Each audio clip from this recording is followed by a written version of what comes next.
The Elimination Chamber is a silly thing, a Frankenstein's monster of a match with Hell in a Cell, Royal Rumble and Survivor Series stipulations fused together at the spine. That much mad science shouldn't work, but somehow it does, with the Chamber being probably the last great original stipulation created by WWE, apart from Money in the Bank and of course the Punjabi prison match, which is really good. 4 men in little tubes, 2 men in the ring, random entries and no rules. It's a format that's led to some fantastic moments over the years and some that are very much less than amazing. I'm Adam from WhatCulture.com and here are 10 things WWE want you to forget about the Elimination Chamber. Number 10. The bulletproof pods. Look, we all know that when WWE talks about any of the jolly props its wrestlers use, it's always exaggerating. The ring steps do not weigh 400 pounds, the ladders aren't made of solid steel, and the Lexan plexiglass sure as ain't bulletproof. It's as flimsy as bollocks, with Goldberg spearing Jericho through some, Goldberg kicking a hole through some in the same match, and best of all, Barrett and Ziggler accidentally breaking a pane of it in the 2015 Intercontinental match, and oh, we'll get to that. As much as WWE tried to spin the Chamber as Satan's prison weighing 5 million pounds, made of shark bone and built on an ancient Native American burial ground, it's actually made of bits of fence and silly flimsy plastic. Number 9, all the bad entrants. There have been some really wonky competitors in the Elimination Chamber matches over the year, entrants that really serve to undermine the evil, oh my god, who can survive atmosphere WWE tries to cultivate. Santino Marella was in it in 2012 and nearly won the bloody thing. Los Matadores, Ted DiBiase, R-Truth's been in it 4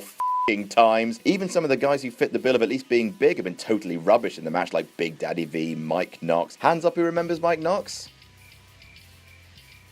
Okay, Vladimir Kozlov, the Great Khali, they've all had moments in the pods, and none of these moments will be making it into the hype package for this year's Chamber match. Number 8, a fan climbs the Chamber. The Elimination Chamber is a big tall thing, and as written in the Gospel according to Shane, and lo, tall things are made to be jumped off because I'm mental. Wrestlers have leapt from the top of the pods, Morrison and Kalisto plummeted from the ceiling, but to this day, no one has climbed on top of the actual Chamber ceiling itself. Well, no wrestler has.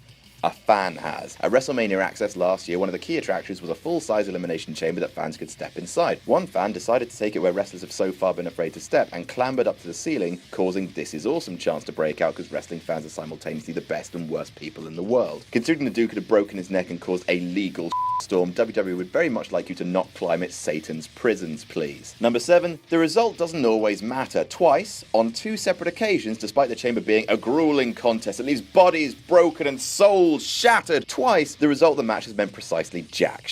And both times it happened to John Cena. In 2006 and 2010, both times John Cena went through a Chamber match, both times Vince McMahon came out with a heel to say, yeah, you know the whole last half an hour? That doesn't matter! In 2006, at New Year's Revolution, Cena outlasted 5 other dudes only to have Edge cash in his Money in the Bank on him and win the belt. In 2010, at Elimination Chamber, Cena outlasted 5 other dudes only for Batista to come out and cash in his Being Batista in the Bank and win the belt. I'm not saying these moments were bad, it's just that WWE might not want you to dwell on the fact they're prone to repeating themselves. Number 6, Triple H's throat gets crushed. My kneecap just kind of blew over to the other side of my leg. I've torn the pectoral muscle completely off my shoulder. I've had surgery 5 times in my left knee. Please, don't try this. So wrestling's a tricky lark and bad things happen, including getting your goddamn throat crushed, Jesus Christ. In 2002, in the inaugural Chamber match, RVD, incorrigible little flipperoo that he is, did a 5-star frog splash off the pod and landed on Triple H. Except, he landed on his throat, crushing it like Vince crushes your Royal Rumble dreams. Triple H then finished the match in an ungodly amount of pain, a bloody heroic feat which WWE want you to forget, considering he was supposed to be the cowardly bastard heel at the time. Number 5, Goldberg lost. Seeing that the big, bald, scary planets have aligned, somehow Goldberg is the hottest wrestler going into WrestleMania. This is very strange. Like, I get the feeling that the crowd should actually be screaming swarms of ducks onto the burning streets, but that's the situation we're in. Right now, it seems like nothing can stop the world's strongest dad, and let's not forget we felt that before. In 2003, Goldberg was entered into the Elimination Chamber match at SummerSlam for her's World Heavyweight title, and holy shit, Goldberg ruined every son of a bitch in that metal box, destroying Randy Orton, Shawn Michaels, and Chris Jericho. He'd been undefeated since debuting, had a giant amount of momentum, and then whoops, sledgehammer shot, Goldberg's defeated and Triple H retains. Just like that, the man who crushed the rest of the field was humbled, and Big Trips remained champ for 1 whole month when Goldberg finally won, making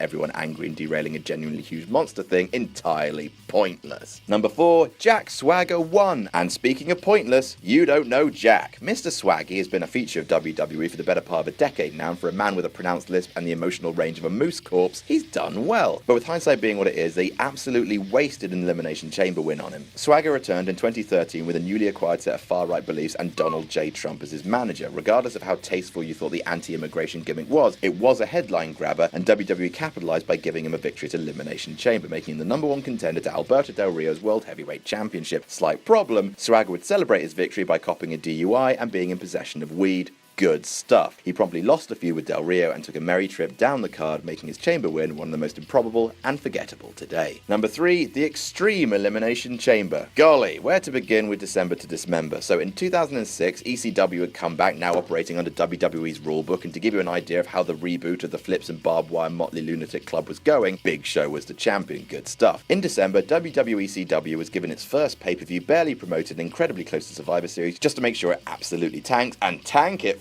did, boy howdy. It received the lowest pay-per-view buy rates in the history of WWE to that point, got Paul Heyman canned, and very nearly killed every man, woman and child in America. The main event was an Extreme Elimination Chamber, aka the Elimination Chamber with Tat inside. It was a bit of a debacle. Sabu was removed at the last minute and replaced with Mr. Charisma Hardcore Holly. Fan favourites Punk and River Durr were eliminated before the final two, which killed fan investment, and Dr. Bland, Bobby Lashley, was crowned champion in underwhelming fashion. The Big Dub have tried to sweep this entire pay-per-view under the carpet, and this very bad chamber match very much included. But it's not the worst chamber match ever. No, sir. That would be number 2, the Intercontinental Chamber. So at least the Extreme Chamber had Tess doing an elbow drop from the top of the pod. CM Punk was in it, and so was Ronald Van Donald. The Elimination Chamber for the Intercontinental title in 2015 was a total and utter dumpster fire. All told, it was a bad night for Chambers, with the tag title one also being a bit of a cringe mess, but hot damn! So about 10-15 minutes into the match, after not much had happened, Wade Barrett shoved Dolph Ziggler into the side of Mark Henry's pod, and the plexiglass popped from its frame and flopped to the ground like a bulletproof fish. Mark Henry hesitated for a second,